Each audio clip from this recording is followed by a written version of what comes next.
Fala, meus amigos e minhas amigas. Hoje a gente vai conversar sobre o papel do médico na parada cardiovascular. Eu vejo que, principalmente entre os meus colegas mais novos, médicos, existe uma grande necessidade de massagear. É muito comum eu ver uma simulação, ou então na vida real mesmo, quando o médico ele presencia uma PCR e às vezes ele está com a equipe inteira ali à disposição, ele parte para cima do paciente para fazer a massagem cardiovascular e eu entendo demais isso, é muito natural de qualquer pessoa você partir para a massagem, porque nós sabemos que a massagem cardíaca é algo que é fundamental, é a primeira ação a ser tomada e é o que vai manter ali um fluxo coronariano, um fluxo cerebral mínimo para o paciente. Só que com esse vídeo a minha função é mudar um pouco a sua mentalidade de líder, como você está ali na cabeça do paciente, né? Como você está de uma maneira geral, vendo a cena de uma forma macro. Eu quero discutir como é que um médico deve se comportar numa parada cardiovascular. Qual é o papel que você deve assumir? Assumindo esse papel, com certeza os desfechos serão melhores. As paradas que você vai conduzir são muito mais eficientes, porque, em primeiro lugar, você não estará massageando, meu amigo. Eu já passei por isso, eu já tive esse comportamento de identificar uma PCR e já querer massagear, e aí você vai massagear com estetoscópio, cheio de coisa no bolso, aí começa a cair tudo. Já aconteceu comigo demais isso, sendo que com o passar do tempo eu fui treinando, né? Eu fui estudando, fui vendo outras pessoas mais experientes conduzindo uma parada e aí desenvolvi o meu próprio jeito de conduzir uma parada e eu vou discutir com você aqui neste vídeo.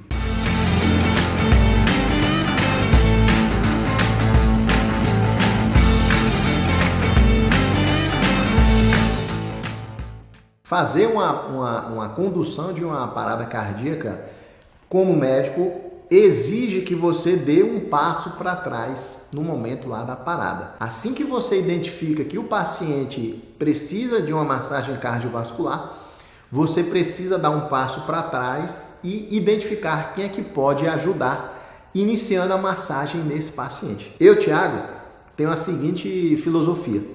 Se tem alguém massageando o paciente, eu posso ficar despreocupado com a medida mais importante que deve ser feita.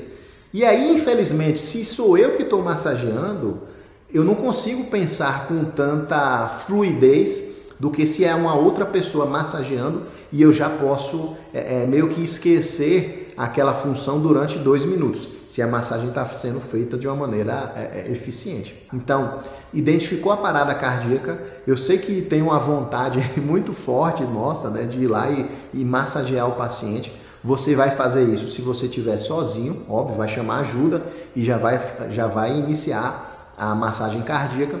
Só que se existirem outras pessoas para ajudar você e o paciente, óbvio, você vai solicitar que uma pessoa mais forte, geralmente um homem, ele comece a fazer essa primeira massagem cardiovascular. A partir deste momento que você já delegou uma pessoa para fazer essa massagem cardiovascular, aí você começa a se preocupar com todos os outros refinamentos da PCR. E eu, Thiago, gosto de já deixar uma pessoa fazendo a massagem cardíaca e já coloco uma outra pessoa preparada para entrar no lugar daquela primeira. Eu já deixo, Jorge, por favor, já fica aqui atrás do Maurício, porque o próximo a massagear vai ser você. E aí o Jorge já fica lá, de prontidão. Caso dê os 2 minutos, né, a gente vai reavaliar o ritmo e tudo. Se precisar continuar a massagem, já faz essa troca. E aí ficam essas 2 pessoas revezando entre elas. Dá tempo de descansar, beleza, e eles vão alternando lá. Eu, Thiago, já passei algumas situações de pedir para uma pessoa massagear o paciente, né, um fisioterapeuta, que era o mais forte ali, e a massagem não estava tão legal assim. Ele estava fazendo a massagem com os braços, fazendo com o próprio braço mesmo, né? No lugar de fazer com o tronco, ele estava fazendo com os braços. E estava fazendo uma posição não tão ideal, não era no meio aqui do externo, ele estava fazendo um pouquinho para o lado, nas costelas do paciente. E aí eu, obviamente, precisei corrigir, né? E Algumas pessoas, infelizmente, nesse momento da PCR, eles ficam nervosos, é óbvio, é algo extremamente delicado, né? Muito estressante para todo mundo da equipe. E ele ficou meio ofendido, né, com a correção que eu fiz. Você está massageando muito na costela do paciente. A massagem tem que ser mais para o centro. E é o papel também do médico corrigir qualquer erro, né, qualquer desvio do padrão que você esteja vendo, porque no final das contas é o paciente que deve ser beneficiado, tá? Nesse momento de uma parada cardíaca, não existe ego, não existe fulano mandou em mim, fulano foi rude comigo. Infelizmente, nesse momento, tá todo mundo com os nervos à flor da pele, né? Você tá mais acelerado, você tá mais ágil, seu raciocínio fica super rápido e às vezes não dá para dar aquela ordem super carinhosa, né? Com licença, por favor, você poderia massagear um pouquinho, 2 centímetros para a sua esquerda, porque tá pegando um pouco nas costelas do paciente. Infelizmente não dá para fazer isso, né, meus amigos? E a gente já sabendo disso, né, você que é médico ou você que não é da equipe médica, já deve ter um filtro na sua cabeça sabendo que nesse momento é hora de ser direto ao ponto, é hora de ser rápido, é hora de ser eficiente. E aí são ordens diretas e assertivas. Massageia mais para a esquerda no externo do paciente para melhorar essa massagem, beleza, Maurício? Beleza, doutor? Beleza, mais para a esquerda aqui. E assim vai. Não podemos nos ofender, porque tudo isso só tem um objetivo, que é salvar a vida daquela pessoa que está com o coração parado. Uma outra medida que você pode fazer, a partir do momento que você já tem algumas pessoas massageando o paciente, é você, como médico, ativar o cronômetro, seja no seu celular, seja no seu relógio, né? Se você tem um relógio com cronômetro, ou até sem cronômetro, você consegue ter uma noção. Todo mundo hoje tem um celular que pode ligar o cronômetro, e a cada 2 minutos nós iremos parar tudo e vamos reavaliar o ritmo do paciente, tá? Isso aí a gente faz de 2 em 2 minutos. É algo que eu sugiro que, se não tiver muitas pessoas livres, você como médico faça essa cronometragem de ficar olhando para o cronômetro, verificando se a massagem está boa, já pede para deixar as adrenalinas preparadas, já aspiradas, já com um soro lá de 20 ml do lado para fazer o bolos, né? E elevar o braço do paciente. Então, você como médico deve ser um grande maestro do comando da parada. E se você estiver massageando, infelizmente você não consegue raciocinar tudo isso ao mesmo tempo durante um ato físico que é cansativo. Você tem que se concentrar ali, você tem que despender sua energia inteira para fazer a massagem para o paciente, e pensar em tudo isso é muito mais difícil. Outro ponto super importante é você olhar para uma pessoa que você quer solicitar uma medicação, ou pedir para ele fazer uma massagem, ou pedir para fazer uma punção venosa. Você tem que olhar para aquela pessoa, ser o mais direto possível em relação a ela, principalmente se você souber o nome dela, melhor ainda, se você já trabalha com aquela equipe, né? E falar para ela de uma forma bem clara e assertiva o que você deseja que ela faça. E idealmente, se você é uma pessoa que está recebendo uma ordem, um pedido, né, qualquer coisa desse tipo, você deve também confirmar que aquele pedido foi recebido por você e foi compreendido. Então, já aconteceu comigo algumas vezes, não foi nem situação de parada, tá? Foi situação da vida real mesmo, eletiva, sem muito estresse. Eu chegar para o circulante da sala, estou lá na minha anestesia, né? Ô Jorge, por favor, busca lá para mim uma terbutalina. O paciente aqui está com broncoespasmo, né? Eu estou precisando de uma terbutalina. E não houve resposta, simplesmente estava lá o Jorge fazendo alguma anotação. E eu viro, né, e tal, eu fico olhando para ele meio que não reagiu de maneira nenhuma, aí se levantou e saiu da sala. Eu não sei para que ele saiu, não sei se ele foi ao banheiro, não sei se ele foi pegar outra coisa que o cirurgião pediu. Daqui a um tempo, 10, 15 minutos, Jorge, você lembra daquele remédio que eu pedi para você, a terbutalina? Você já pegou? Como é que tá aí, né? Aí ele fala assim: aí doutor, coloquei em cima do carrinho da anestesia, você não viu a adrenalina aí? Aí eu peguei, como assim? Não era adrenalina não, pô, era terbutalina, outra medicação. A adrenalina é para parada, eu preciso da terbutalina. Ou seja, houve aí um bocado de falha de comunicação, né? Em primeiro lugar, eu pedi uma gentileza para o Jorge pegar lá a terbutalina. Ele simplesmente se levantou e saiu e não me falou. Beleza, doutor Tiago, estou indo lá pegar a adrenalina. Opa, não é adrenalina não, é a terbutalina. E aí a gente já ia cortar a chance de acontecer um erro nesse momento. E também no momento que ele trouxe a medicação, a adrenalina, que ele pegou errado, né?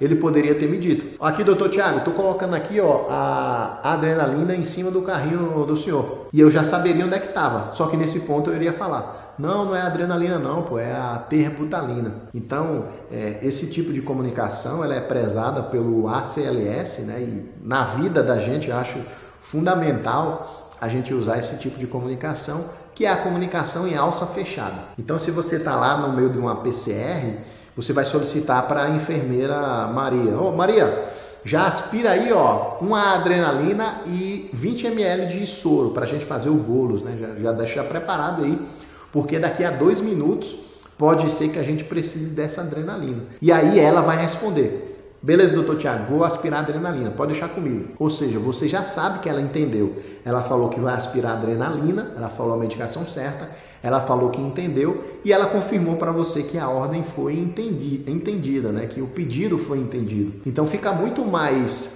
lógico e dá muito menos espaço para erros. E o que é que acontece na vida real? Na vida real a gente faz uma solicitação e a pessoa simplesmente vai fazer, não fala nada, né? Sendo que você que está assistindo esse vídeo não será uma dessas pessoas. Você irá confirmar o que foi solicitado e essa união, essa alça fechada, dá muito menos espaço para erro. E você, como médico, deve sempre conversar com a sua equipe no final da parada, tá? É super importante que você chegue para algumas pessoas ou reúna todo mundo, exerça mesmo um papel de educador para disseminar essas informações que eu estou falando. Pessoal, sempre que tiver uma parada, tem que já uma pessoa ir massageando. É assim que massageia, você tem que usar o seu tronco, né? Não é o braço, e sim o tronco. Já saiba que a gente vai usar adrenalina, muito provavelmente, em algum momento. Tem que ter os 20 ml de soro separado também para fazer o bolos. Sempre na nossa comunicação deve haver a alça fechada, a gente tem que comunicar sempre falando que entendeu e você confirmando o pedido que foi feito a você, né? E isso com certeza vai trazer muito mais benefícios, tanto para aquela equipe quanto para o paciente ali que está parado. É dessa forma que eu me comporto em relação a uma PCR. É muito angustiante, né, para você que presenciou poucas paradas.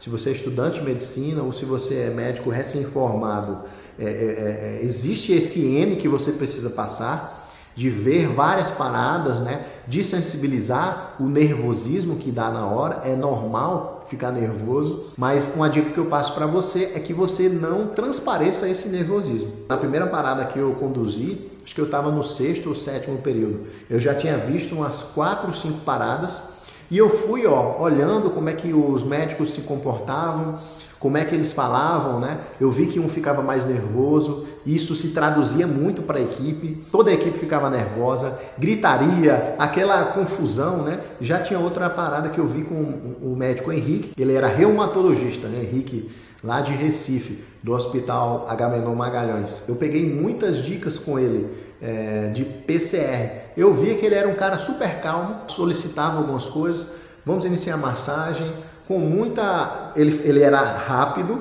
porém ele não era desesperado, né? Ele era eficiente, mas ele não gritava, ele não falava nada além do tom normal dele, mas sempre de uma forma rígida, direta, né? Dura, para que as coisas acontecessem. Vamos começar a massagem, por favor. Jorge, já começa a massagear aí, pega o banquinho ali, Maria já começa a aspirar a adrenalina. E eu fui pegando muito esse jeito dele de conduzir uma PCR e acabou que no meu 6º, 7º período, com ele mesmo, eu cheguei primeiro na PCR lá que tinha na emergência do Hospital Agamenon Magalhães. Comecei a conduzir, comecei a falar e ele, de forma muito inteligente, né, como o professor deve ser, ele foi deixando e acabou deixando. E eu conduzi a parada inteira naquele paciente, sob a supervisão dele. Ele foi muito sábio de ver que eu estava conduzindo bem e foi deixando, eu também fiquei super feliz e depois de um tempo você não fica tão nervoso, né? Você não fica tão angustiado, você já sabe que são as mesmas etapas, que é meio que repetitivo, a maioria das patologias, ou é uma parada por hipóxia, ou é uma parada por um choque séptico, ou uma hipotensão refratária, ou é um infarto que você tem que desfibrilar, não vai fugir muito disso não, tá, meus amigos e minhas amigas? Só que você tem que ter o N, você tem que vivenciar várias paradas, você tem que participar de várias paradas, e isso vai deixando você mais com o couro grosso, né? Você vai ficando mais experiente e acaba que um tempo você já se sente mais à vontade numa situação tão estressante dessa, e cabe a você, como líder da equipe, passar essa tranquilidade para as pessoas que estão com você. Meus amigos e minhas amigas, deixa aqui o seu like, aperta aqui nesse joinha aqui, para você me ajudar a crescer o meu canal do YouTube. Se inscreve no nosso canal, não deixa de se inscrever. Eu sei que tem muitas pessoas que assistem os vídeos, mas não estão inscritas. Aperta aqui, meu amigo, nesse botãozinho vermelho aqui para você se inscrever, aperta no sino. E é isso, meus amigos. Um grande abraço do seu amigo Thiago e até a próxima. Tchau!